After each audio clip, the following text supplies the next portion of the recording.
So we will start the event by having three short presentations from different perspectives on the topic of femicide and as an extreme form of violence against women.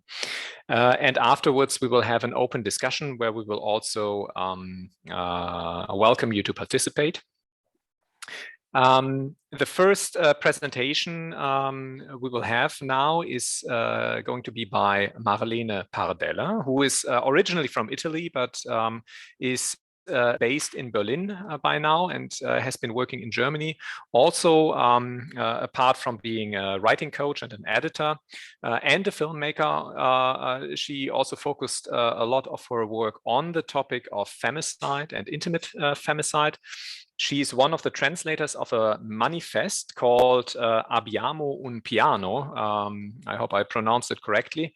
In English, it means we have a plan, which actually is an initiative from Italy on the topic of femicide. She also works and I think is one of the co-founders of the initiative Keine mehr, which in English means not one more, which is sort of the German equivalent inspired by this Italian movement. She is one of the authors of a brochure that was published, I think 2 years ago by Keine mehr and the Rosa Luxemburg Stiftung on the topic of femicides, which is also incidentally the first proper brochure on the topic, which also shows that there is not that there's a definite need for more public materials on the topic. And one thing I wanted to mention last is that she also has an artistic approach or an documentary approach to the topic of femicides. She directed a short film, a short documentary called The Bones Under the Skin, I think in 2018, which sheds a light on the topic of femicides and also the social structures leading to it, both in Italy and Mexico, two very different countries, which I think is also something we can discuss today between Germany and Romania, that the issue of femicides exists in all of these countries, but usually with different surroundings, different situations that lead to these types of murders. Then I would like to ask Marlene to start with her presentation, and afterwards I will introduce our other two guests when they will have their presentations. Marlene, thank you for being with us, and I give the microphone over to you, figuratively speaking. Thank you, Ingo, for introducing me so nicely, and thank you all for being here. I'm very, very happy to be here tonight to talk with you about that very important topic. I will talk a little bit about how I stumbled across the concept, because it was not just there and so obvious. And then I will talk a little bit about the situation specifically in Germany, because this is where I live, so this is where I know best where the problems lie. So the first time I heard the term femicide, I was in Italy in 2012, and I already started to do a research on my documentary, which the idea was to understand misogynistic structures, so women-hating structures in society. And I was attending a feminist get-together from feminists from the 70s, but also from nowadays. And there was a lawyer called Barbara Spinelli. She was working for the UN back then. And she introduced this term femicide by comparing Italy and Mexico. And this is actually where I got the comparison from, because this lawyer did the comparing. And I remember that I thought back then, how could she do that? Like, comparing countries that are so different, because Mexico back then was in a drug war. You could not tell a police from a drug lord. So there was no state security at all. Violence was on the street. And it's also a post-colonial country. And Italy, I mean, with all the problems we have there, it's still a kind of functioning democracy. So I was like, how can these numbers also be so similar? Because the numbers were quite similar. between the killed women. And actually, Ingo, I wanted to get back to your definition of femicides. We discussed it a lot, and what we came up in the group I'm with was that femicide is actually the killing of people who are read as women, they can identify or not identify themselves as women.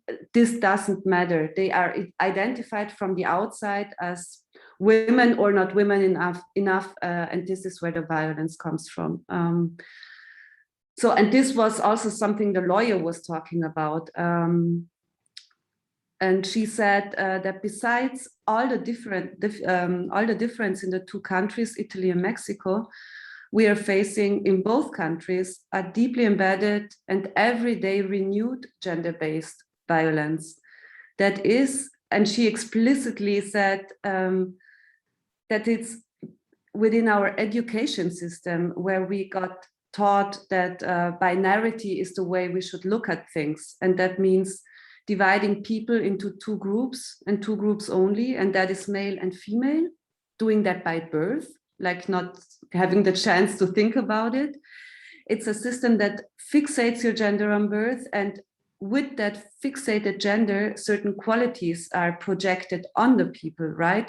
I think we all know that, that the ones who are framed male have certain qualities like physical strength and intelligence and leadership, and the females are the ones who are the caretakers, that are very emotional, living their life for others. And between these two, there is an established power relation where the male knows what is right and the female has to follow. So the male one sets the rules and the female follows. In cases of gender-based violence, we are dealing with an execution of this power.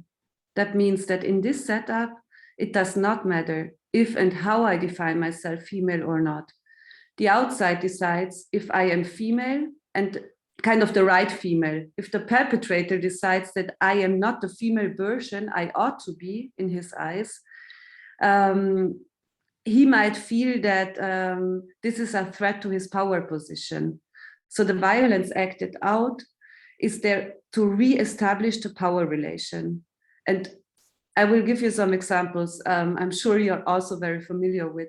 This can happen when, I don't know, a cis woman decides that for herself what she wants to wear, how she wants to talk, what she wants to say, if she doesn't want to work and how, if she wants to have children or have an abortion, or if I am a trans woman, if I want to have a physical operation or not.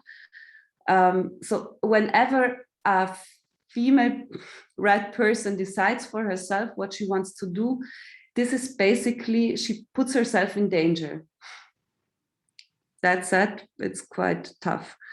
And gender-based violence exists also not only on this interrelational relationships, but also on the state level. And in Germany, for instance, if you want to have an abortion as a woman, you become a delinquent because it's illegal to have an abortion. Only under certain conditions you can have it. And the regulations for the abortion are in the penal code under the murder paragraph. So it's not a health issue or it's not in the civil rights. I am considered as a murderess, basically. So through the physical operations I have to go through when I do an abortion, there is shame, guilt, and the knowledge that I do something illegal on top that the state gives me. So it's not really helpful. Or if I am a trans person, I need to get a permission from the state, go through certain psychological tests where a doctor has the power to say if I am or I am not doing a valid choice. So it's not within my own rights to do so, but I need an authority to tell so. And like there was progress in law. Of course, there was something happening over the years. In Germany, for instance, since 1994, rape, also in marriage, is illegal and a crime. And since 2011, for instance, if I want to if I want to have a transition, I don't need a sterilization anymore, because before, until 2011, people who transitioned needed to be sterilized. So though we have this kind of progresses, the atmosphere in Germany is very misogynistic still, and the numbers prove it. If we look at the statistics, and they are not very well informed, but the numbers we have, it shows that every second to the third day, a woman gets killed in her partner, by her partner or by her ex-partner, which is an alarmingly high number, I have to say. So we need to question ourselves, where do these numbers come from? And in Germany, until now, they come from the police report. It's nothing external, they come from the police report. Since the 70s, since the 1970s, women from the autonomous women's shelter movement realized within their work that being killed is a strong issue in violent partnerships, especially when the woman wants to get separated. And the movement wanted to develop tools to understand better how and when the killing happens in order to prevent it for the women. And for that, they said we would need a permanent and consequent observation with refined categories, where we need to collect the age, the type of violence, the situation, the type of relationship where women get killed. And only in 2015, the German state started the statistics. So they fought since the 70s, and in 2015, they managed to reach something. So the request from the women's shelter was independent statistic with refined categories that get analyzed regularly by feminist scientific experts. So none of this happened, but we have statistics now, but they're very poorly informed. And what we need to have in mind also is that the pressure for these poor statistics came over decades from white feminists in Germany. And it took them so long to have been heard in that poor way.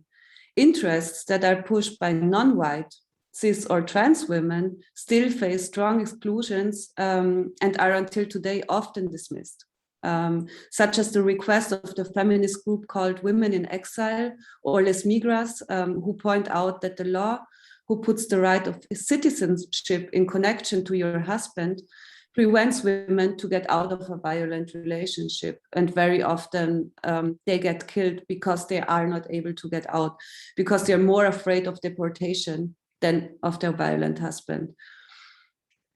So even though there was the success of regular statistics since 2015, the way of the counting, the embedded categories are very poor and limited to cis women in partner or ex-partnerships. Everyone and anything else are not considered or analyzed. We know nothing about killings on the street. For instance, killings of sex workers, we have no clue, no numbers. We know nothing about the killing of trans women, because depending on their official gender status, they are not taken in consideration. And from the numbers we have, we do not get any helpful information in what situations racism, class, with that I mean the economic factor, and sexism puts women to a higher risk of getting killed. So the numbers we have are not really helpful. So in Germany, we deal with a state that is not recognizing femicides as a problem. And as there is this ignorance towards this violence, nothing is done to prevent it, such as implementing, I don't know, sex education in school, finding mandatory workshops for the law enforcement, judges, journalists, teachers, and professors to understand gender-based violence better, adding abortion in the curriculum of doctors, or being aware of economic violence due to different wages along the gender line, access to work or housing. I don't know how the situation in Romania is, but in Berlin, the housing prices are in the stars. It's horrible. So we are dealing with an environment where the state is not aware that there is a problem. And we are dealing with an environment where the general widespread gender-based violence is mirrored in the media and the cultural products, such as articles, movies, and music, within the image and storyline productions. And I will shortly talk about what I mean about that, and then I pass it on to the next speaker. So when I sat down with Alex Wisniewski in 2017, she's the one I co-founded the initiative Keine Mehr with, we started to have a look into the topic, and we were highly irritated. We were looking at articles, and what we found was reading about family tragedies, killings of honor, killings of jealousy, crimes of passion. I'm sure you're all familiar with these terms. And a family tragedy evokes the idea that something unavoidable happened, a destiny that evolved itself, no one dared to frame as responsible for the murder. When I think of honor killing in Germany, that's a way of instrumentalizing the violence in order to put the violence and killing outside of the German society, telling it's different countries and different cultures. It's not our problem. So it's a very racist way of talking about it. And when it's framed as jealousy or a crime of passion, then we are supposed to feel empathy for the killer as he was overwhelmed by emotions and could not help himself. Violence is excused and the articles seek compassion for the killer. So all these framings suggest that something singular happened. They scandalize the murder, but do not show that there is a system to it, that it is part of the everyday life. And this way of framing stuff is motivated, because even if it's not on purpose, it stabilizes everyday power relations where the white male is the one who is empowered to enforce his visions of life and rules over everybody else. So we need to face these killings as singular cases of violence, but in connection to a society with specific embedded values that are acted upon every day. Because very often gender-based violence is normalized or scandalized in a way that it makes it almost impossible to detect it in our own lives. This is a strong derailing mechanism that prevents us to talk about economic and emotional dependencies, gender pay gaps, the raising of basic living costs, such as rents and access to the health system. And also the images around these articles reproduce the violence very often, because what we see often is a woman in a window, bruises on her body, a fist without a face. These images reproduce violence because they re-victimize the women. With this symbolism, we do not understand where the violence is coming from, or that it is embedded in a system, or that it's actually possible to interrupt it. The perpetrator remains anonymous. The violence is happening behind closed doors. And if we would see judges or police cars or feminist marches that protest against this violence as pictures for an article that is talking about femicides, we would get a different idea of how this violence is connected to society. And when Alex and me funded the initiative Keine Mehr in 2017, we wanted to change all that. And we chose this name, Keine Mehr, in order to connect us to the Spanish, Mexican, Argentinian movement, Ni Una Menos. That means enough, we want to live, not one more death. And what we achieved since then is that the media is using much more often the term femicide when they talked about killed women. We managed to spread the concept that is taken so seriously and discussed. The difficulties we are facing now in Germany at the moment is that the term femicide is instrumentalized by the right wing. They claim that femicide is something that is not a German problem, but is imported by foreign cultures, whatever that means. And such a view does not help the victims at all. It reproduces the violence. And what we also noticed is that organizations use it to enforce a binary view on gender. And in this take, cis men are the perpetrators and cis women are the victims. Trans women are not seen as victims of gender-based violence, but as perpetrators who kind of deserve the violence as they are seen as men in drag. It is a very simplistic and very dangerous take that reproduces gender-based violence rather than fights it. And against these major prejudices, we try to spread well-informed data. So one thing we did is publish this brochure where we try to inform about femicides in Germany. And another thing that is coming up is that we are publishing a translation next year with basic texts on gender-based violence from the 70s until now, basically Spanish articles. Yeah, so this is what we are trying to do, but there's a lot of work that still needs to be done, and I'm sure our follower speakers will give us more insights on how difficult it is to make this topic present. Thank you. Thank you very much, Marlene. I think this is a concise overview of over the situation in Germany, and I'm pretty sure we will find out that Romania faces a lot of the same issues. It's interesting that you ended with the topic of just a second. Yeah. It's interesting that you ended with the topic of how sides are portrayed in the media, because this is a good connection to our next speaker, Sina Niemeyer.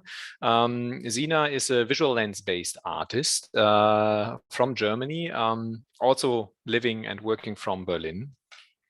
She holds a Bachelor of Arts in Photojournalism and documentary photography, and has been working for German media outlets already since 2014. But it's especially her independent artistic projects that are of relevance also for us now. She has a very intimate approach, a very sensitive approach to topics that are of importance, but very well sensitive to portray and to work with, such as taboo topics, feminism, human relationships, also especially with this violence element. And she likes to combine different media, such as video, photography, archive images, also sound and objects.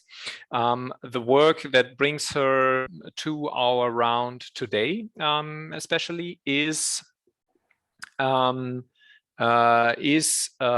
project that she started and published this year, if I'm informed correctly, on the topic as well of femicides, not exclusively intimate femicides, but femicides in general. And she did a photography project on femicides, which I think is an immensely important addition at the moment, because we just heard that there is a need for the topic of femicides to become more prevalent in the media. And I would give over the microphone now to you, Sina, and would invite you to tell us a bit about your approach and your photographic work in this context. Thank you, and thanks for the introduction. Yeah, first of all, I would like to thank you for the invitation and for bringing us together, because, yeah, for example, Marlene's brochure about crimele was very important to me in the working process as well. And I also saw an online discussion last year with Alex Wisniewski, and yeah, like I think networking is very important, especially since it feels like there's not that many of us yet working on this topic. I'm a little bit nervous because I've been trying to avoid online talks after the last year, and it's my first one in a while, but yeah, we'll get on. First of all, you were already saying about intimate femicides. The work I'm showing is different to the definition of women being killed by their partners or ex-partners. Yet, I think, and as Marlene already pointed out, it's kind of still hard to grasp and to come up with final definitions of femicide and like who is this violence against or who is it actually done by.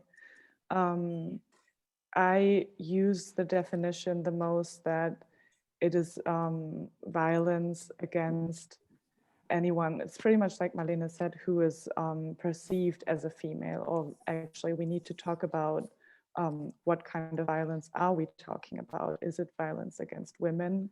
Or if we're looking at it from an intersectional perspective and thinking about trans or non-binary persons as well, then isn't it rather male violence or violence by men or patriarchal violence? So I think that's something to discuss later on as well, because then if you, for instance, say it's male violence, there will always be men who become very irritated by saying, like, if I just point out, or if I just state men are violent or men are aggressors, men are perpetrators, there will always be men who feel very irritated by it. But in fact, maybe it's something that we have to do. So men will also step up, because like looking at this round now, I mean, I'm very happy that you, Ingo, organized this, but there's a huge lack of men participating in this discussion. And kind of looking at the participants now, it's just, you know, showing that again. Yeah, so these were a few things I wanted to say before I show my project. Yeah, so I'm gonna show you a presentation of the first part. Basically, my project will consist of 3 parts, and the first part is about, I'm just gonna start it and then I keep on talking. Here we go. Can you see it? Just the screen sharing and not an actual presentation yet. That's weird. Where did it go? Because we tried it before, right? It worked, yes, here I we can go. testify. Now it should work. Now we right? see it well, yeah. Good. So basically, I came across the term of femicides also through someone from Italy. It was my publisher a couple of years ago, who I published a project about child sexual abuse with. And she was the first one to tell me about femicides. And I had already known a project from a fellow colleague in Turkey, where the statistics are pretty much roughly every day there's a murder. And then when my publisher told me about Italy and that it is like every second or third day, I was kind of really shocked. And it's also related to what Marlene said. It was a bit like, okay, but Turkey and Italy, they are different countries structure-wise.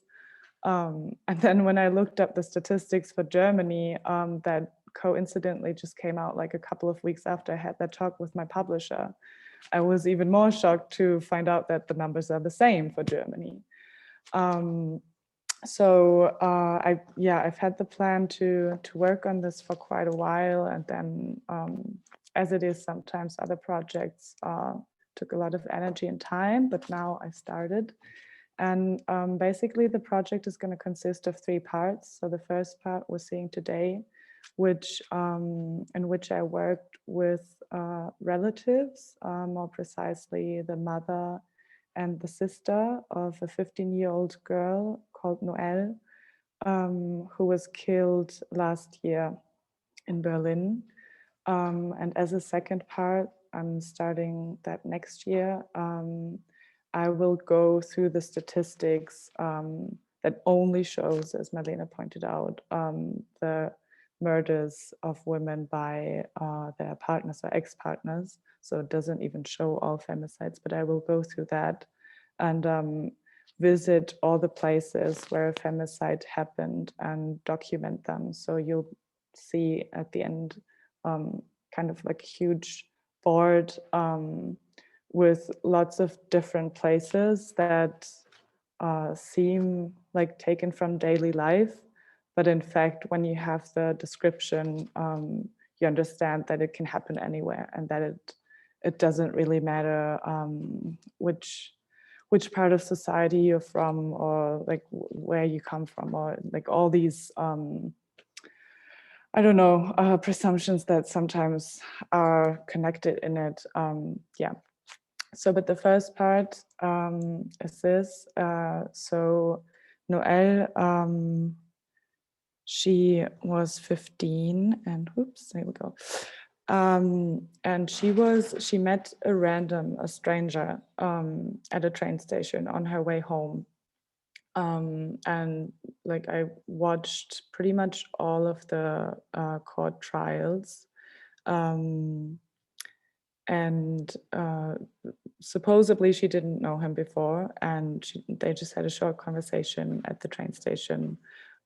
She followed him, and then about like half an hour, maybe an hour later, she was dead. The perpetrator actually reported himself to the police after speaking to his lawyers. But still, throughout the entire investigation, he wouldn't comment on it at all. So still until this day, it's not exactly clear what happened or how they got to know each other or why Noel and him were together at the place where they were. But what is pretty much sure is that he first raped her and then strangled her to death. And like the strangling part has to be for like at least 6 minutes. So for example, his lawyers tried to frame it in the way that it was a sex accident, but the doctors at the trial made it pretty clear that it's almost impossible to have that happening as an accident. So I watched most of the trial, as I said, and throughout, basically first I only went there because I wanted to start preparing for the project, and I wanted to understand what people have to go through in such a trial and what relatives and friends experience. And throughout the trial, I got to know the mother, actually very much towards the end. And eventually I asked her if she could imagine working with me, and I showed her my previous projects. And together we created this project that sort of recreates, first of all, Noel's last evening, but also the entire inner world of Noel's mother. And also, like, for example, in this one, combines it with material of Noel. So this is a drawing that Noel made when she was younger. And this is, for example, close to a holiday home that the family owns, where they would spend a lot of time, and where the mother now goes a lot to just escape the city, because actually what you saw in this image is the train station where Noel and the perpetrator met. And that's very close to the family's home as well. So of course, for the mother, it's extremely painful to come across that place almost every day and to see how the world just goes on, basically. And yeah, they both wanted to remain anonymously, which makes sense to me. But I thought about how to include more of the personality and also how to show Noel's life. And yeah, like it was always in very close collaboration with the mother, and she gave me like a lot of material from family photos and drawings and yeah, just things that Noel created. She was very creative to work with. This is, for example, a stone that the mother always kept during court sessions. And this is this wooden box is something that Noel had made for her a little bit earlier, before her death.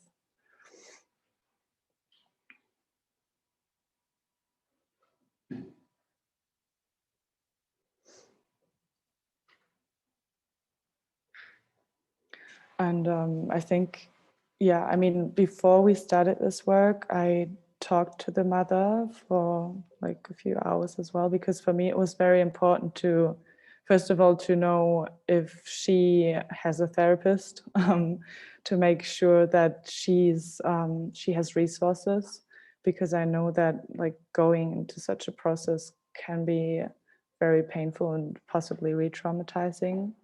But I also wanted to know what her motivation would be.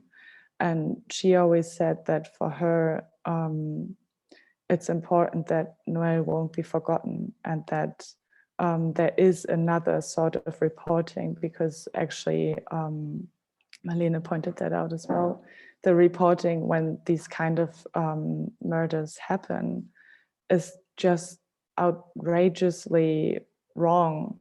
And for example, Noel's mother told me as well that I think it was the next day after Noel was murdered that there was a reporter in front of her apartment's door asking her questions without even introducing himself. So, and of course she was under shock. So yeah, and also all the reporters who were there during the trial sessions reported not very thoroughly, sometimes with wrong details, without any respect. There was always the question of, was Noel also drunk? Did she take any drugs? And like a lot of details that don't change anything about the fact that she was murdered. And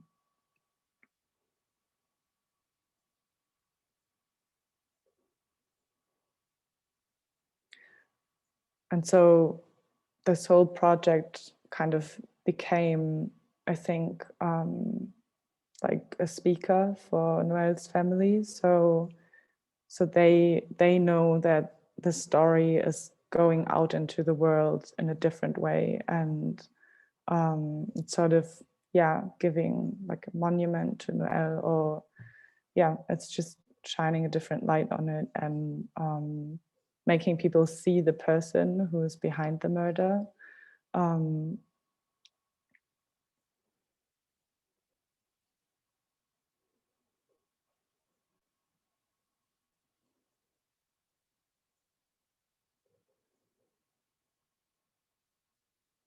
And this was actually how I got to know about it.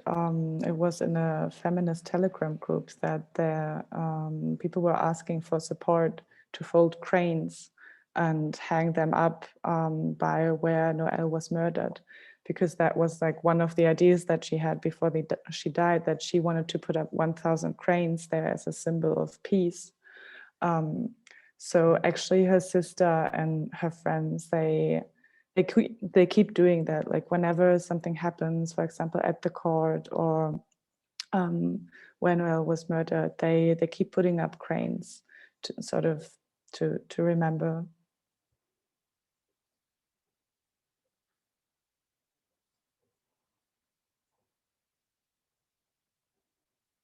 Yeah, that's it. So I don't, if you have any questions, feel free to ask also about the motives or the style of working, or yeah.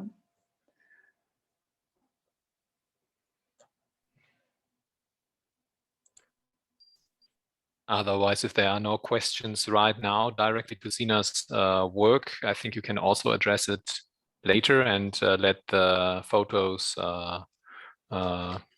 work on you, so to speak. Thank you very much, Sina, for this in-depth look at this project. I think it's a very important project. There is this saying, one death is a tragedy, 1,000 deaths are statistics, meaning that we cannot emotionally relate to pure numbers.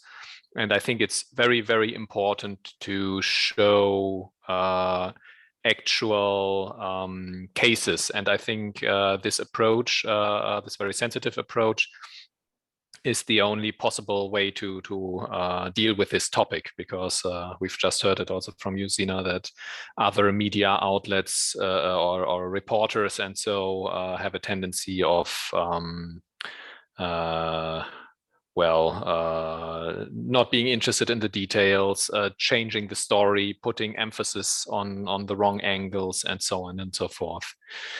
So again, thank you very much. If there are no direct questions right now, I would suggest we go to our third speaker. And there I would like to thank Diana Meseșan for being with us today.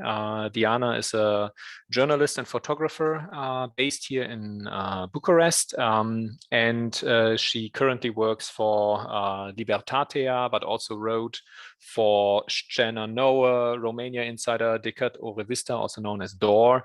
All these names are probably familiar for our Romanian participants.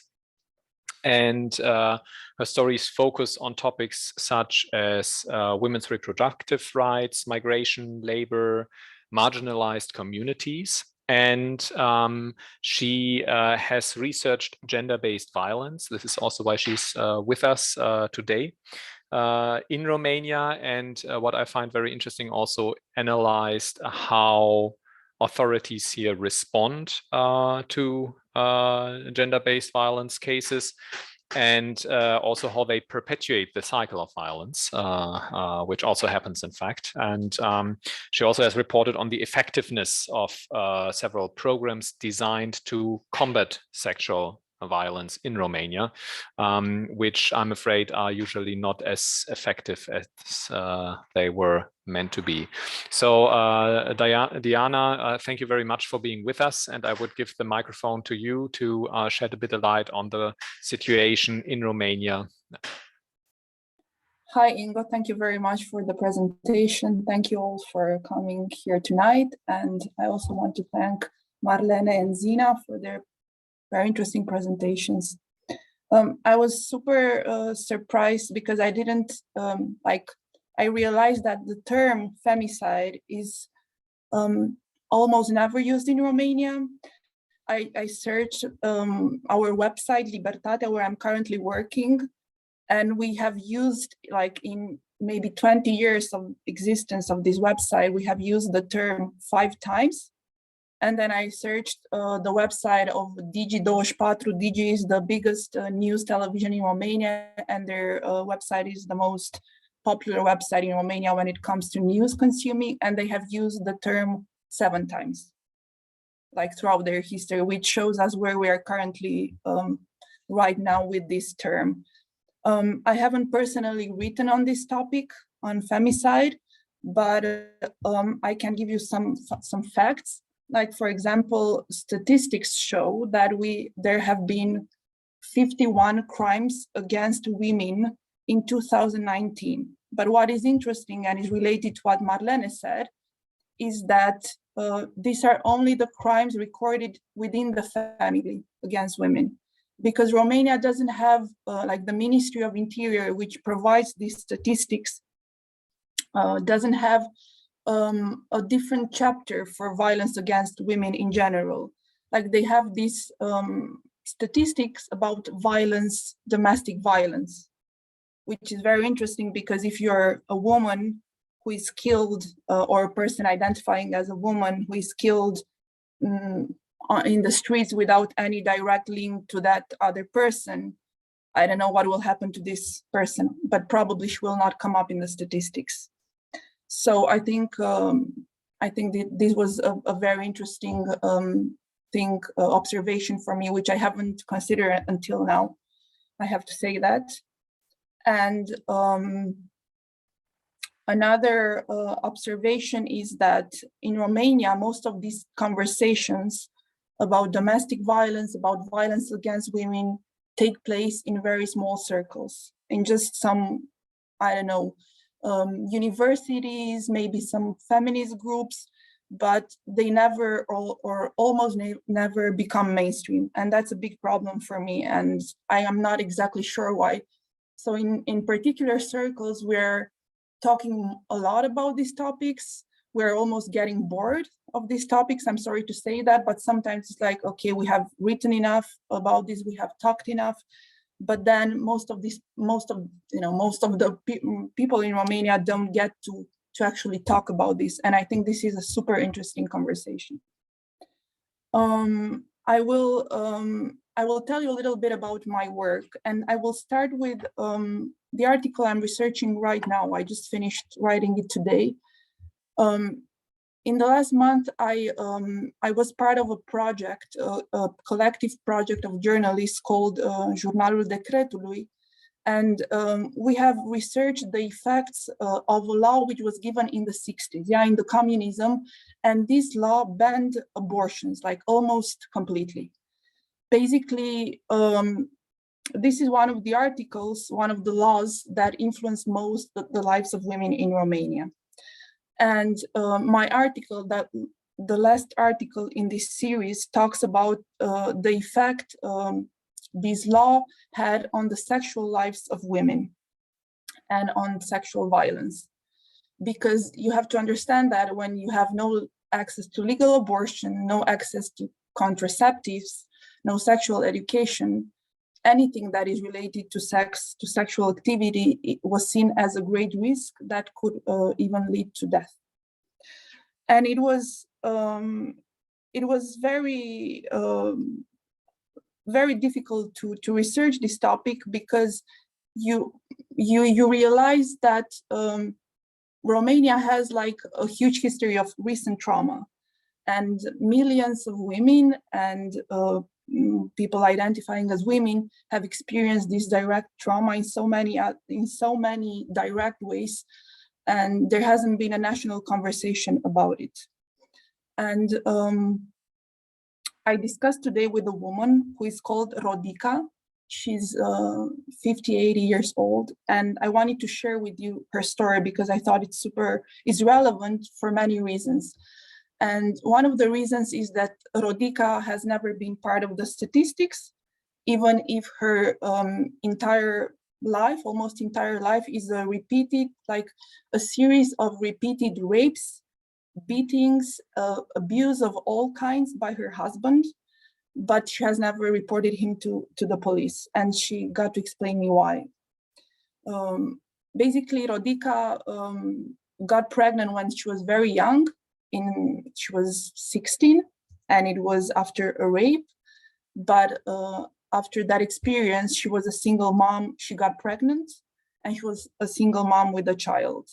And in communist Romania, that was one of the most shameful roles that you could have, so to say. So she was super happy when a man agreed to marry her, despite the fact that she was having a baby. And in her words, that's when the real catastrophe of her life began, because this man, her husband, whom she married when she was 17, now she's 58. So they have been together for more than 40 years. They still are together, so to say. He has aggressed her multiple times, raped her, and basically the experiences that Rodica described are incredibly traumatic, even to listen to them, let alone, I mean, not to imagine living them, of course. And I asked her today when we first talked on the phone, because our conversation was initially, it was more safe for her to talk on Facebook chat, because I didn't ask why she prefers that way in the beginning, but then she explained that she still lives in the same house with her husband, with the aggressor, and she's afraid to talk on the phone because he could listen to her. And they live now in separate rooms, but the walls are so thin that he could listen to her, so she preferred on Facebook. And today the man left the house to went to a bar or something, and she was able to talk. And I asked her at a certain point if she ever went to the police to report this violence, and she told me he was bringing, like, I had no job for many years. He was bringing the only income in the family. So, and he didn't even give us enough money to me and the children. We were starving, literally starving. So if I had reported him to the police, the only effect would have been in those times that maybe he would have gotten a fine. But for us, that would meant that we less money in the family. Basically, he would have gotten a fine and we would have gotten less food. And there were no shelters. Back then, when she was younger, there was no infrastructure in place. So she decided it was to make this negotiation between starving and continuing to experience violence. And I think poverty is the relationship between poverty and violence against women is something very particular in Romania, and it is the reason why a lot of these crimes are not reported to the police. And another factor besides poverty is that there is no trust in authorities. There is no trust that the police will actually help you if you report the crime, and you will basically feel alone and left with the aggressor, who now knows that you have exposed him to the authorities. So it's an extra danger to report the fact. And I think Rodica, this woman that I've been telling you about, I think she's, her story is an example of many decades when Romania didn't have any system in place for I don't know, for persons who would go through sexual violence, gender-based violence, like absolutely no infrastructure. I think the times have changed a little bit, and now there is apparently a network, like a network of shelters. There are several NGOs working with women, with survivors of gender-based violence. There are programs that help women leave these violent relationships and, I don't know, maybe find a new jobs. But many of them are just on paper. So that's all. Like, we have an infrastructure now, we have laws, we have organizations, we have authorities that are delivering a different discourse comparison to, let's say, 10 years ago. Like, authorities are a little bit, at least, you know, the ones in the central government, they are a little bit more aware of what they should say publicly. But the problem is that if you start looking closely at this infrastructure, a lot of it is not really functional. And I will give you an example. It is a center which was inaugurated, opened in this spring. And you know, it was like a big, the central government, like the labor minister, a lot of officials went to the opening, and they were super proud about what they have achieved, because it was, they said, like one of the first centers for victims of sexual violence. And it was opened officially in a hospital, in a very big hospital in Bucharest. And the whole point of this center was that if you want to report a crime or sexual crime, then you don't have to go to the police, to the forensic medicine, like to all these different institutions, but you would go directly to the center, and all these institutions, like representatives of these institutions, would come to the centers and would help you, I don't know, to make a complaint, to go to court, and all these things. So in theory, on paper, everything sounded well, because these kind of centers are important and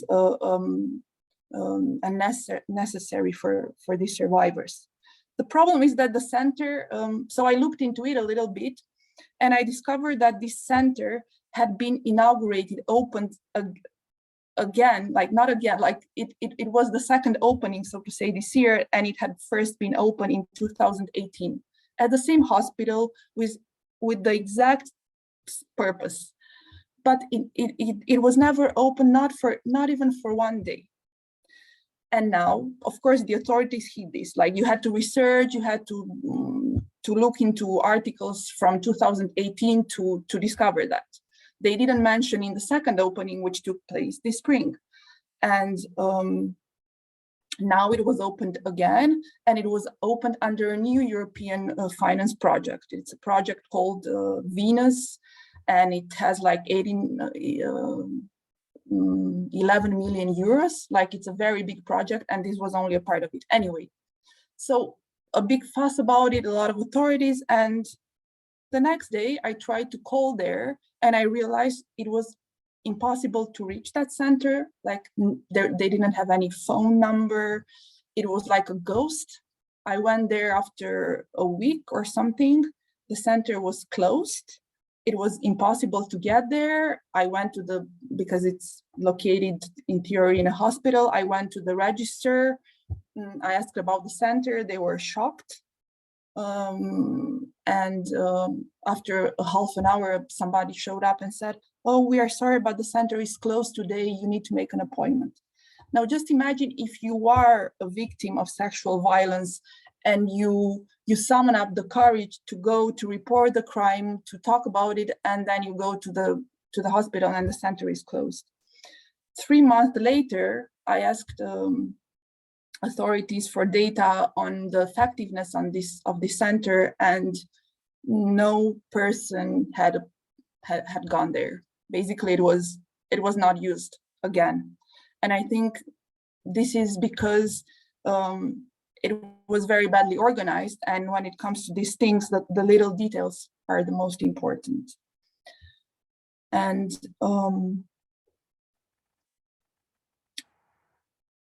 I was telling you a bit earlier about this program called Venus program, which was started in 2019.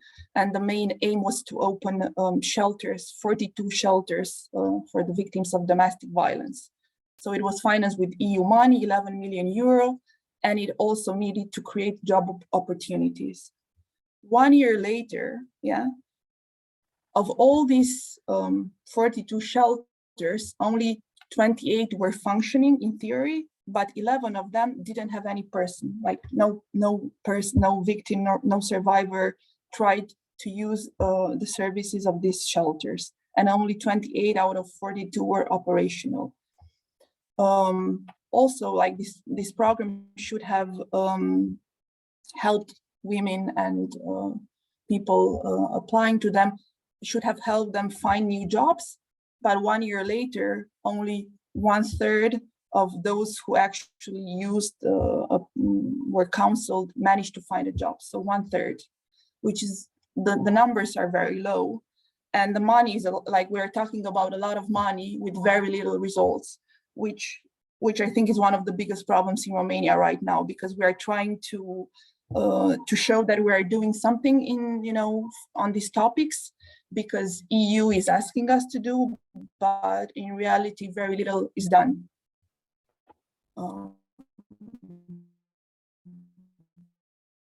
Yeah, I think I'm not sure how long to talk, but I think it's enough. And I think it serves as a good introduction into the Romanian scene, and we can talk a bit more about it in the discussion in a moment. But so thank you very much, Diana. Before we go over to the discussion, I wanted to invite one more person for a brief perspective on the topic. That is Roma Gavrila, who is an illustrator and also a comic artist, actually, with the Comics Club Cluj, but especially involved in these topics also as an illustrator, for example, for Scena Noah, where she also illustrated, I think, one of your articles, at least one, Diana, and several others. And Roma, I'd also invite you to say a few words regarding your perspective on the topic. One more mention also for this event that we're having now. She did the design that you possibly saw on Facebook. Roma, I'll give the microphone to you.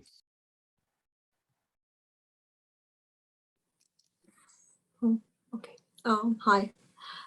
It has been very interesting to hear your talks, and actually listening to you, I realized when you mentioned the representation of the abusers in media, I realized that I made maybe, well, not a mistake, but maybe a small stereotype about the aggressor being presented as a shadow and without any features, and I will take note of that in the future, because not in all of them, not in all of my illustration of the subject, but I think you do have a point about that. And this is a topic that really interests me, though, but mostly violence, I guess, against women and people identifying as women. About femicide in particular, maybe I haven't had the chance to work on so many articles, but I have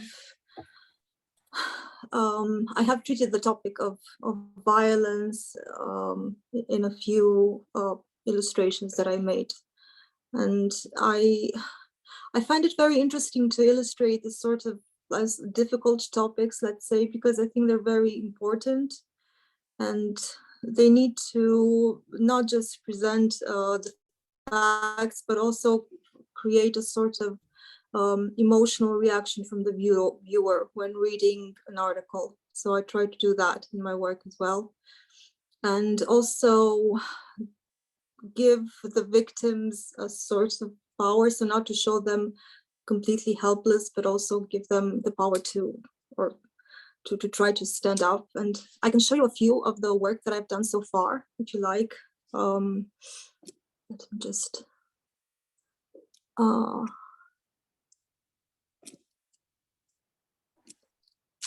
okay.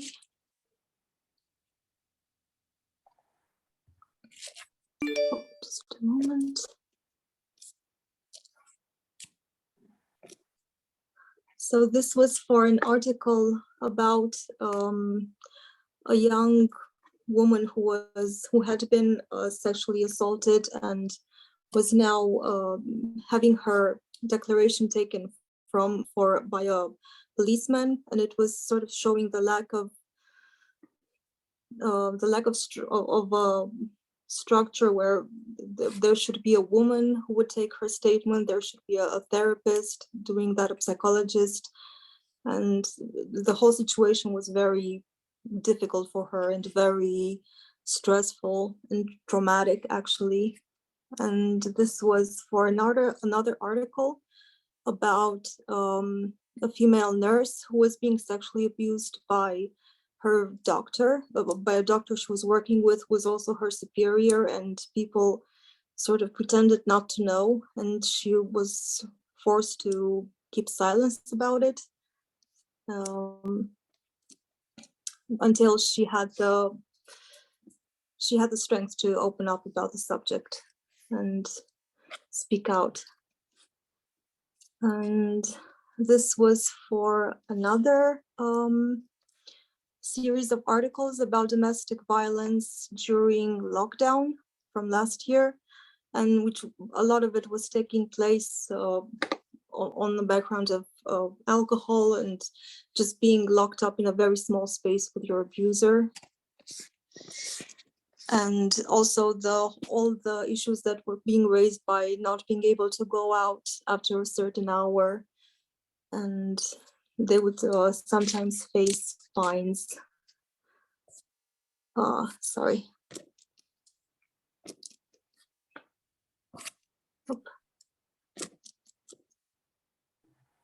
Okay, sorry.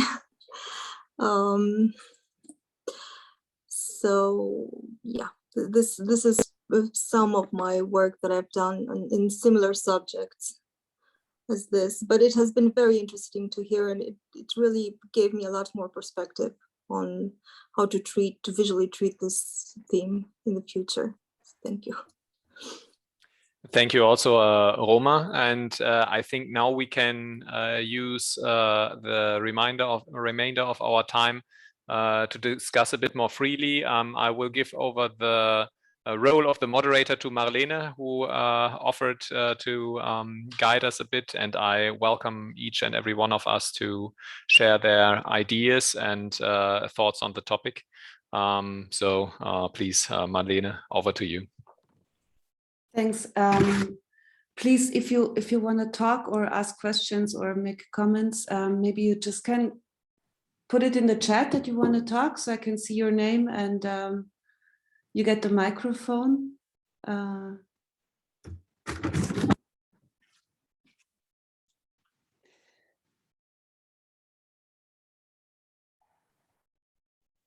Sina, go. Okay, sorry. I wasn't sure if you were going to say more.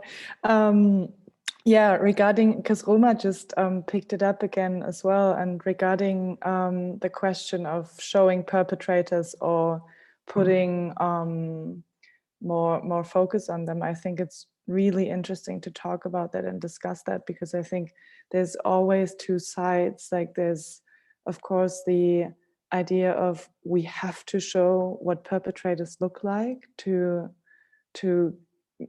get away from stigmas, and also because in Germany we constantly have this debate. I also already received messages about my project saying like, so how many Germans do that, or like all these absurd things. So I think on the one hand it's very important to actually show perpetrators, on the other hand, I think there's always the question of, do we allow to give them so much space, and do we allow them to become important? And like, for me, it was a very hard question, and I still haven't found a final answer, because I also talked to Noel's mother about it, and I was like, should we include the perpetrator in any way? Should we show him? Should we name him? At the moment, the situation is that I legally can't, because the whole process is being reopened. But apart from that, I think it's always a very important question. And then, like, I was just thinking, Roma, when you said that you want to acknowledge that and maybe change it, that, you know, as an illustrator, you always legally can, you know, you can look at all the images of perpetrators and you can adapt them, and you can, because then I think you can show what perpetrators and aggressors look like, because it's important to show a variety and to show that it's all kind of men. Because I think, like, if you just came up with something, then people would probably hold that against you and say, well, but that's just from your mind. But if you adapt real person's images, for example, it works, and you can legally do that. Whereas in photography, I faced the problem, especially in Germany, of people's personal rights about their images and like all these kind of things. But yeah, that's a comment I wanted to make about that. I wanted to say something. I think it's very interesting what you said, Sina, right now, because I think a lot of us, or a lot of people, imagine aggressors as being these monsters that are different from the rest of the society. And maybe it's important to show how normal this, normal, you know, like how average these people are. And to me, it was very, very powerful to read an article written by a journalist colleague, Wana Sandhu. She wrote an article in Dor about a murder, like a man who murdered his wife, and what she did, and was very new in the Romanian media, I would say. She interviewed the murderer, and he agreed to talk. And it was very interesting to listen and to hear his perspective. And I think many people would maybe say, yeah, but that's not right, because she was giving a voice to the aggressor, and she was almost normalizing, not normalizing, but justifying his behavior in a way by giving him space.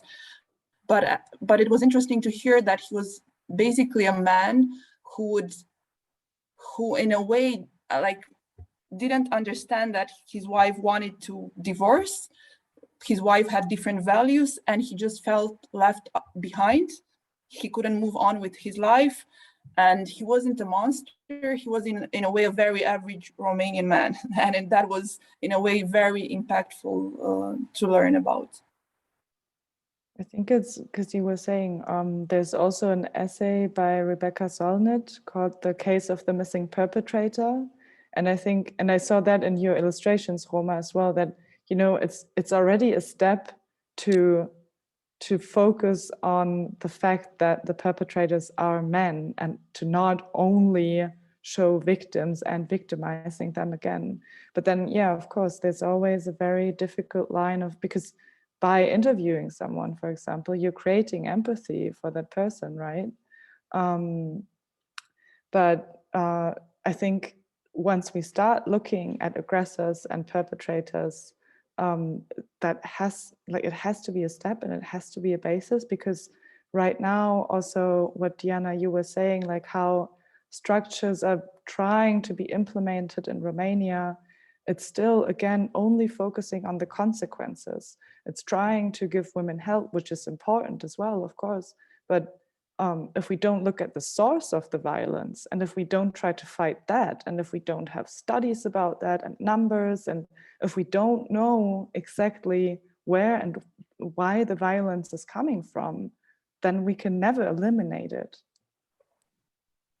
I would just, Sina, and I hope, like, please, everyone who is there and wants to talk, please come, because we are so much into talking that we talked already. So for us, it's very easy to talk. Please come and join. Andrea, very quickly, I just add to Sina and to Roma, I think as we need to talk about violence, and what you said also, Diana, was so powerful to me. There is such a huge taboo around it, and we need to find language. We need to find a language and understand that this is something happening to us, and the police won't come and help us, and the state won't come and help us, and the laws existing are not doing their work because the people who are putting out the laws are not aware of what is happening. So this is something that needs to be done. And I think naming perpetrators and showing them, I think, is important, and embedding them within a structure, not singling out, not psychology, like not making up psychology around them, but putting them into structure of society. And for that, I think I react a little bit strongly to just a hand, because to me it's really re-traumatizing, because it just shows the sheer violence without any control over it, and it highlights the monster aspect of the violence, and not that there is something that you can do actually something about it, like having just a fist, or I don't know. But this is a very personal reaction of mine. And Andrea. Yeah, so I wrote so many things from all that has been already presented here, and I have the feeling that this this whole story around femicide kind of brings two worlds together. It's the part of the victim and the part of the, of course, aggressor, criminal perpetrator in the end. But the connection, which already, it has already been also mentioned, the connection, like how Diana already presented in the story, like just this basic living together and not being able to escape. Where's the connection? How's the connection between these two worlds starting, and how does it end, like with the crime? And that we don't really, I think that we don't really have also the means. What actually I want to say is, how do we get the perpetrator to talk about, but somehow in a way, because going back to Sina's story, I mean, he said something, but we don't really know what happens and why this happens. And I think that this missing pieces kind of makes it difficult for,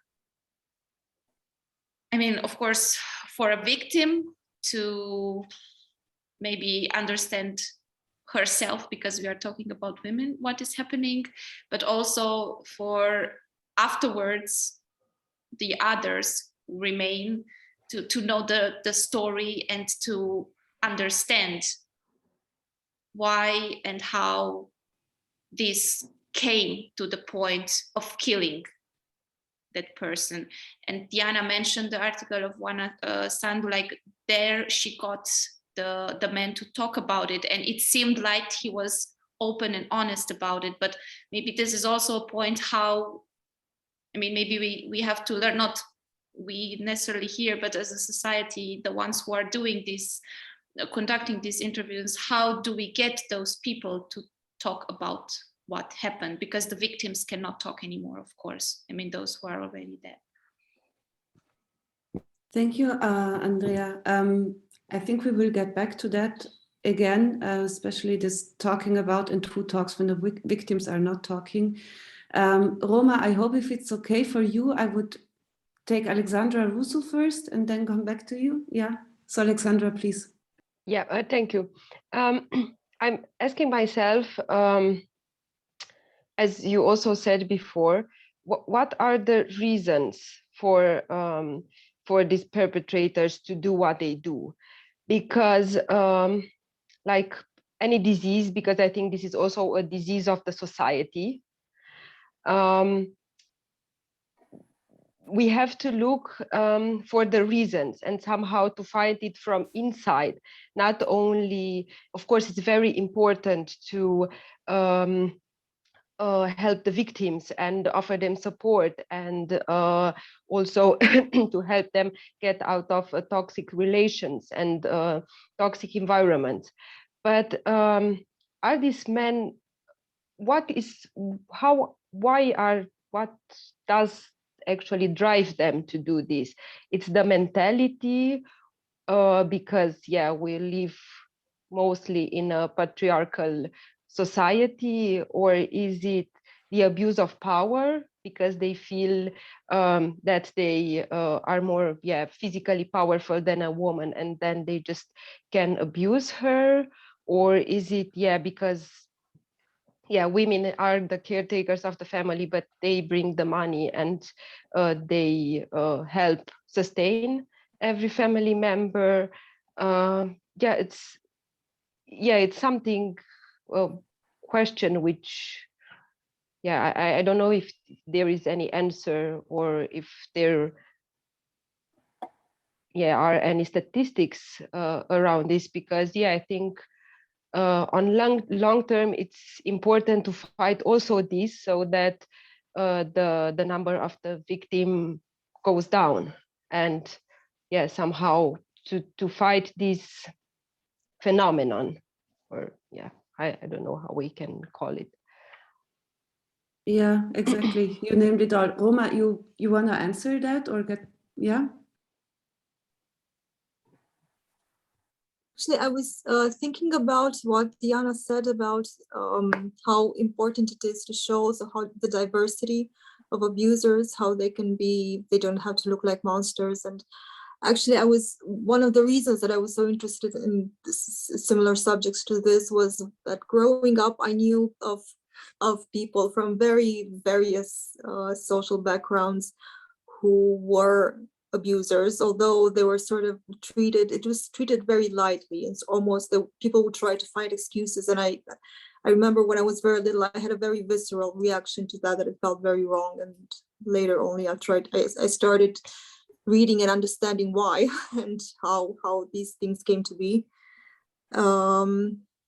So I think I was thinking for an illustration point of view, what can be a bit difficult, and I'll have to try to find a solution for that, is that it also works with symbols, and having to be very, like when you look at the image, you have to read it all at once, and the roles should be very easily identifiable. So but I will have to try to find a solution and also show the diversity. And I have been trying lately to maybe show a bit more psychological the dynamic between the characters.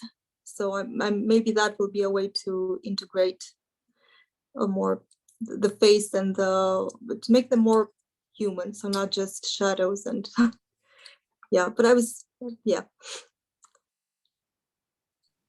Thank you. Sina, would you like to get back to Alexandra's question?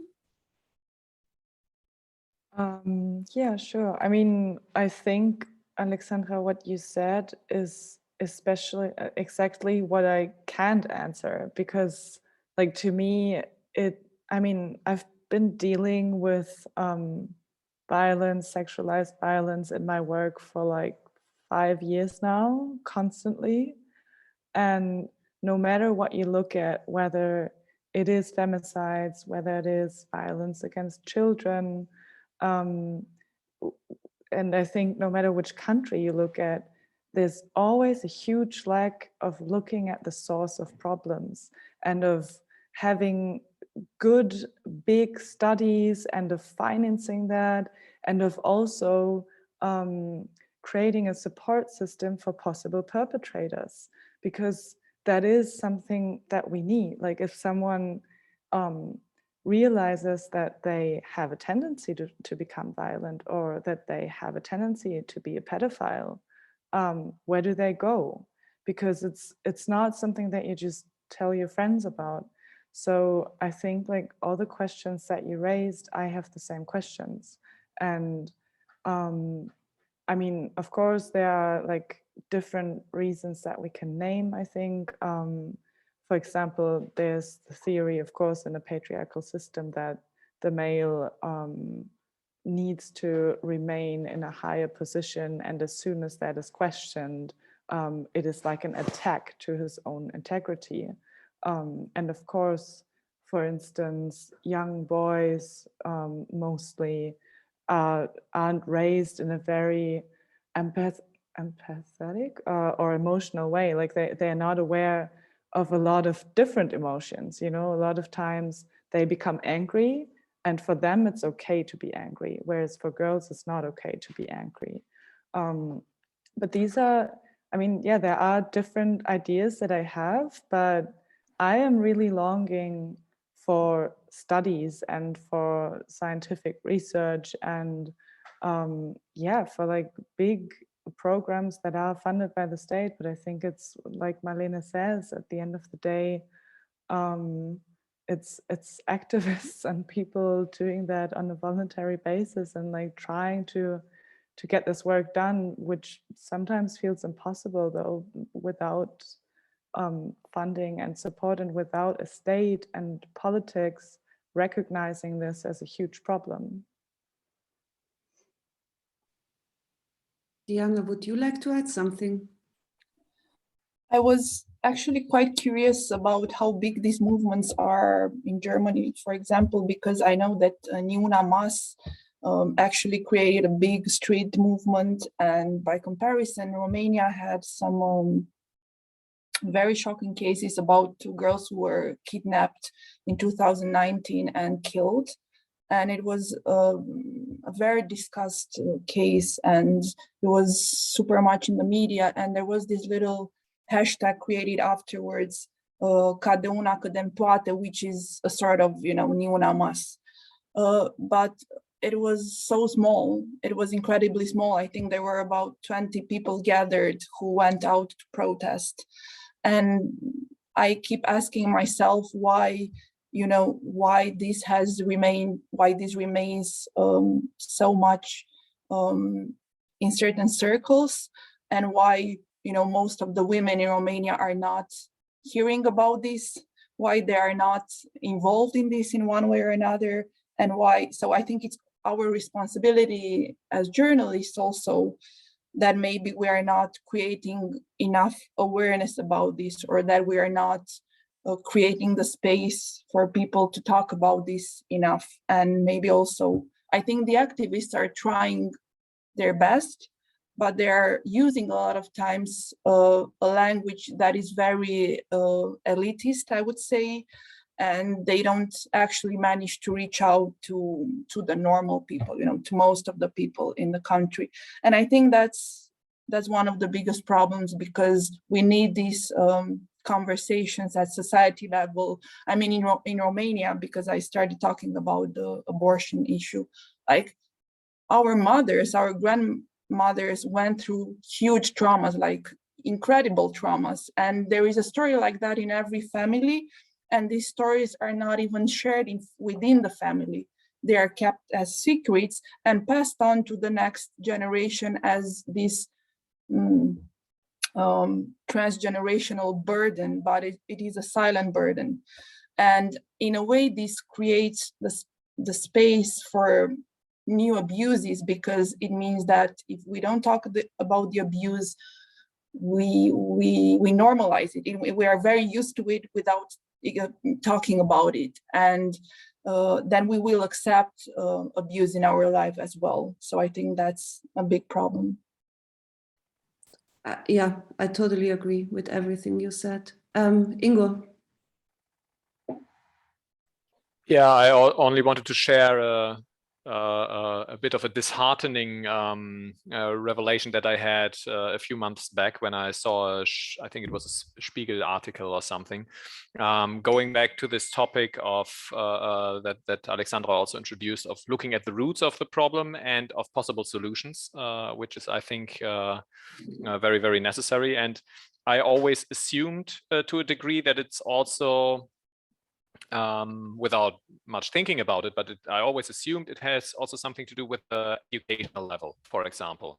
And I think before the pandemic, numbers in Germany also suggested that violence, domestic violence, happened more in less well-off families. But that was a misconception, because now during the pandemic, it was found out, I think in this case, it was a study about violence against children. But I think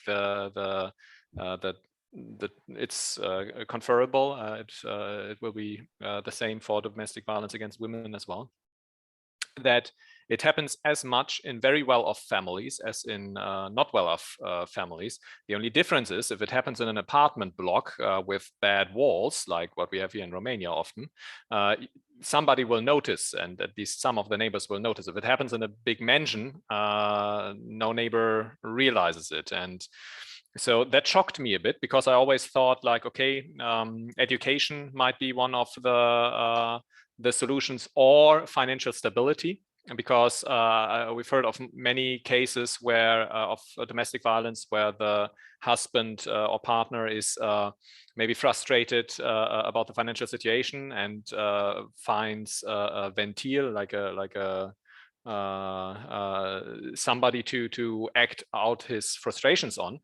But that does not necessarily seem to be the case. So I think we have to dig deeper and find the root of the problem. I think it's more in this patriarchal society. But yeah, there need to be proper studies, and there need to be ways of how we can address it. But to know how we can address it, I think we first have to know exactly what the problem is. And yeah, I just wanted to say I was a bit shocked that it's a problem of all areas of society. And one last sentence, and I think this is also why it's important in this case to actually show the perpetrators, because as Diana said, they are everybody's, they are everymen, they are not monsters, they are not only the very poor, but they can come from all walks of life. And this is something that I think has to be known, also to be more aware of possible cases. And so thank you. Thank you, Ingo. I think, Sina, I have 3 points. So one to the comment of Diana, how do we break a taboo, how we break the transgenerational trauma, and what the Niemeyer group in Italy did. They really went quarter to quarter, door to door, and talked with everyone who opened up the door. They really did neighborhood work. They were not printing books. They were, like, it was really a face-to-face discussion from well-informed people trying to find access, not with a high standard of language, but really getting the people to talk and make them realize, and opening up an emotional space to understand that there actually is violence, that it's not normal, that it's okay to feel it, and that it's really important to be angry about that, and that they are not alone. And this is something the feminist group in Italy did, the movement, which is not happening in Germany at all. In Germany, it's the same situation like in Romania. We are in 20 and very few. It's getting, like, there is a bit of acceleration, but it's nowhere near the Latin American countries or so, not at all. And 2 points to you, Ingo, like, because you said that it shocked you that it was the economical factor did not matter much, and the education. And I think you need to look at these, like on everything else, very specifically, because I think money itself gives you power to move, but there is power, and who has the money has also the power to decide, right? And very often, if we look at wages or workload, we know who earns what kind of money and who is depending on whom with the money, right? That is one thing. And with the education, I think education by itself is a very good thing, but the way we approach history, for instance, or classics, or important books, or important authors, or important people who make our culture, it's very often male guys like, I don't know, I have in mind, for instance, how we talk about the Greek myths or so, like the Odyssey and Odysseus, and I don't know.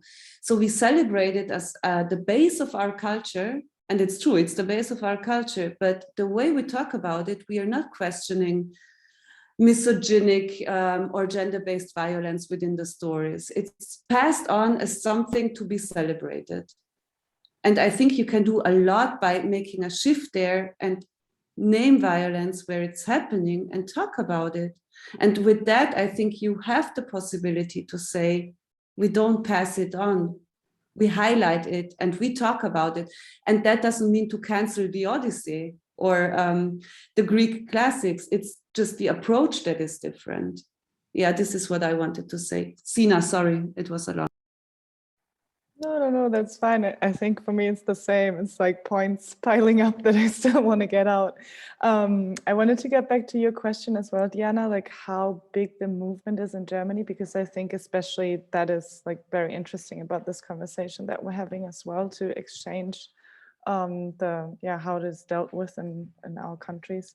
I have to say, I was extremely shocked and disappointed on the 25th of November that some friends of mine who would call themselves feminists did either not even know about the day, or when I told them, I was like, so I'm going to go to the demonstration later on. Are you going to be there?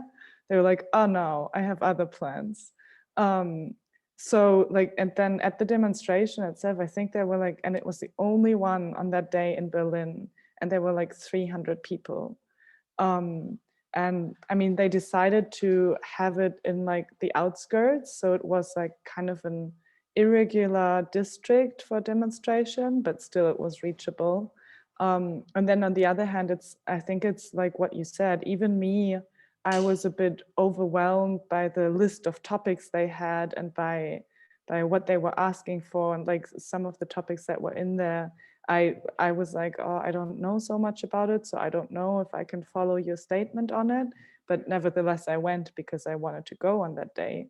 But I think it's like you're saying, a lot of times the language is too much into the scene, let's say.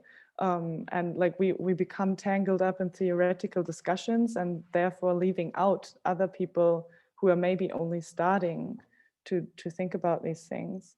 And then like sometimes I wonder if only people who are affected by this violence become activists, and since it's not, luckily not a majority that people are affected by this violence, like it's not more than 50%, will it ever be a majority who stands up for these? Yeah, okay, you're shaking your head, I don't know.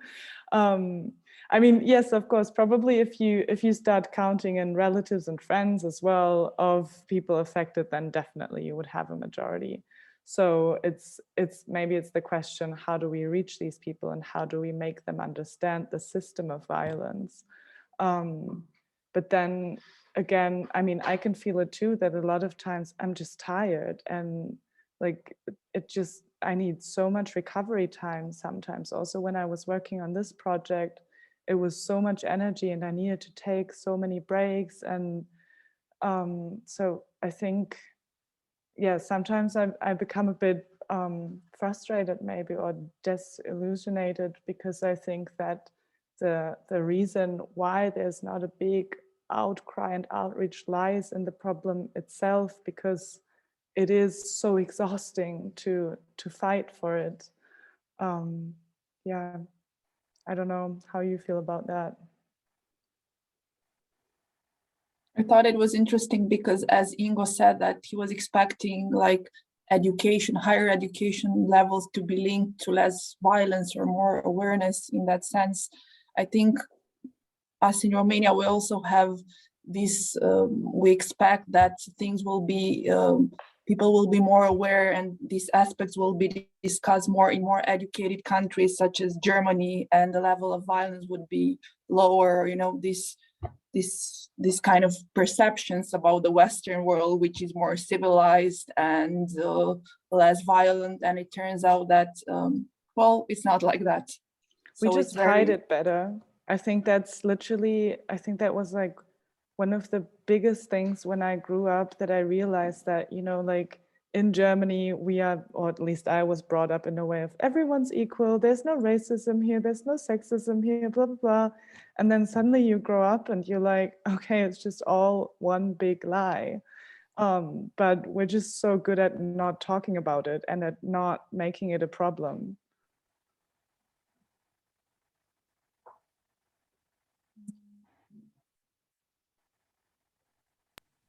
Yeah, and I think making it a problem is part of what we are doing now. And I think this is the very important shift that needs to be done.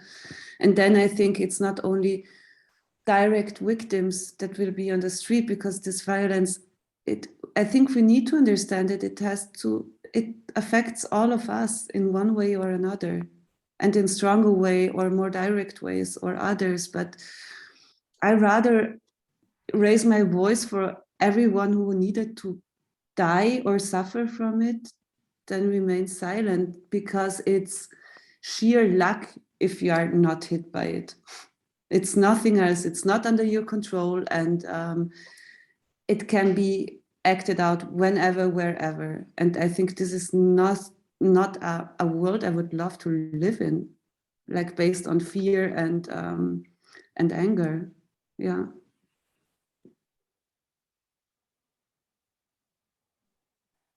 Just, if no one else wants to talk, there's one other point that I noted down in the very beginning that I just realized today, and that, you know, I don't know, sometimes I think you come up with realizations that you never had before. And I just thought earlier when Marlene, also you were talking about abortion, and Diana, and also about gender and like how the state controls all these things.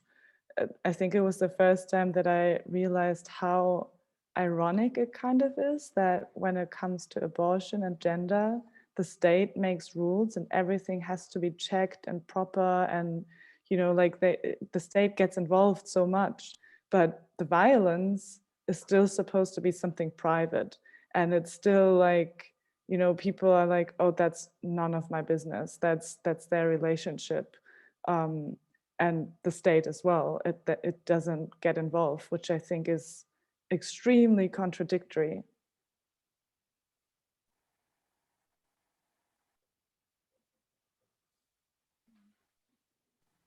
Yeah, a choice of using the power and part of the violence, no? Like still very contradictory and horrible. But if I would imagine all the money Germany would spend not on, let's say, the Bundeswehr, like the military system, but put them into the fight against violence within the country, how much money there would be and how much possibilities to change this shit. Yeah. No, my fantasies. Yeah.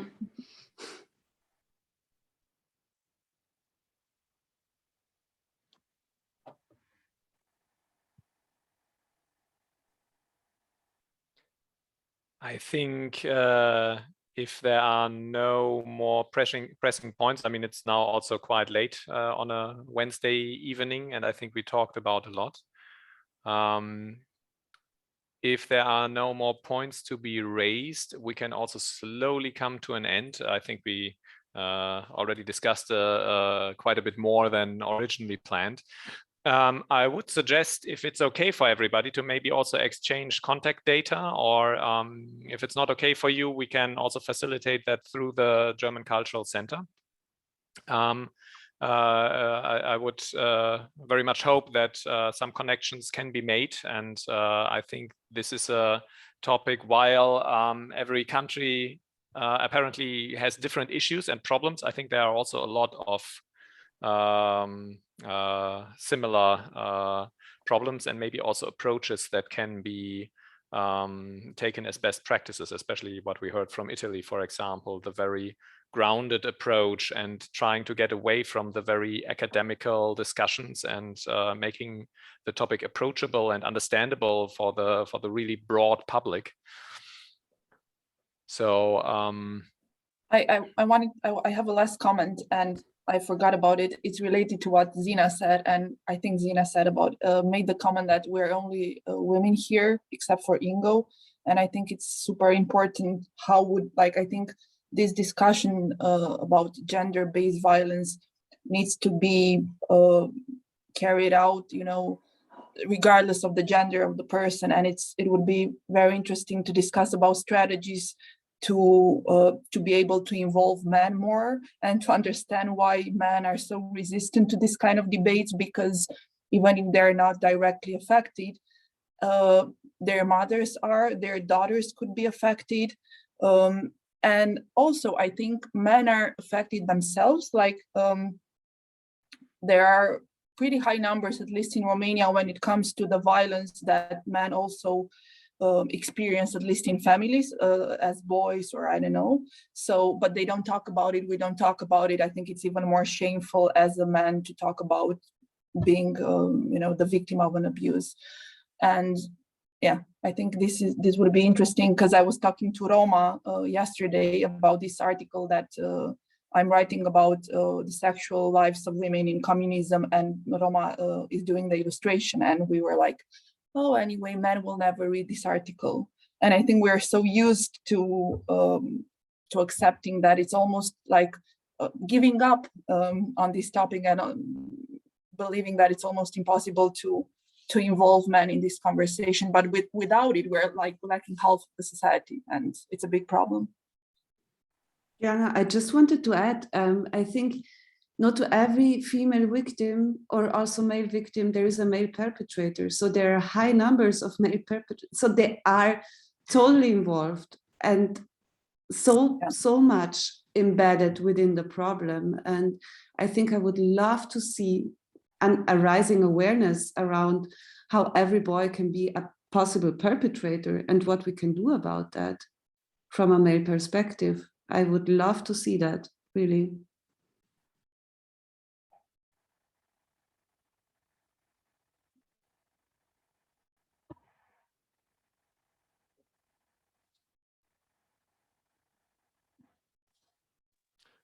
I think realistically speaking, I know this is an approach that is not very much favored, but I think realistically speaking, to get a lot of men to be really addressing these issues or thinking and talking about them, there's only this road about going like, okay, it could be your mother, it could be your daughter. This is what I feel. This is what I believe, because, and it's also for men. I was also thinking like, this is also why I asked Marlene to moderate, and so, because I also felt, for example, like, okay, maybe I shouldn't press my perspective on the topic. So I think there are also men who might be interested in discussing these topics or so, but again, there are also some hurdles. And there is also something which I also sometimes feel that Sina also mentioned when she talked about the demonstration in Berlin, that a lot of theoretical work and effort has actually been put into discussing these topics already. We've heard it, it's been discussed since the 70s. But, and so there is vocabulary, there is theoretical constructs, there is a whole history of addressing the topic, but the typical man will know nothing about it, and that is a hurdle, and that might also lead to fear of entering a discussion like this, probably with positive intentions, but of just revealing yourself to be ignorant, not well informed, and so on and so forth. So I think, and not only by men, also by women, I think we have to make these topics much more approachable and find different ways of even in popular culture. I think like a big Hollywood movie about the topic might be much more helpful than 3 academic discussions, if it's done well and close to the maybe close to a realistic case or so. But it also always has to be contextualized and or didacticized and so on and so forth. Yeah, and there is a lot. There is a lot done. It's not that we're starting from scratch, really. Yeah.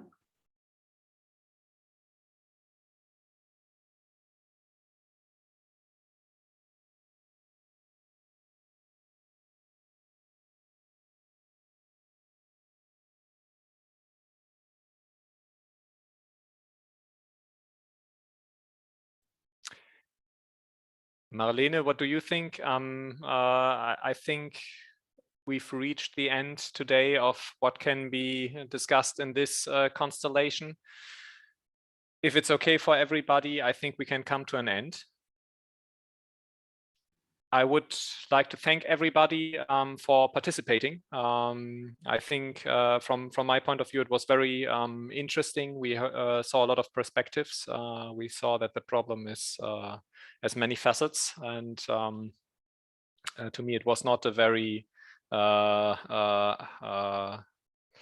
optimistic talk, but still the problem has to be discussed and we have to see. Not optimistic meaning that I feel more and more discouraged about the situation, also hearing from the situation in Germany, and that it's not so different from Romania or Turkey or Mexico even. But we will see. I hope that we can also follow up on this discussion with maybe other events in this direction. And I hope to see more of these events in Romania in general. Again, thank you all for participating. A special thanks to our experts. And I wish everybody a good night from my side. Thank you so much for organizing this, Ingo, and for putting out your perspective as well. And thanks everyone else. Have a nice evening. Thank you. Bye. Thank you. And Thank you. Diana, really, I agree with exchanging strategies. Let's keep in contact. Yeah, let's keep in contact. Nice to meet you, and thank you for organizing the event and for everything. Bye. Bye.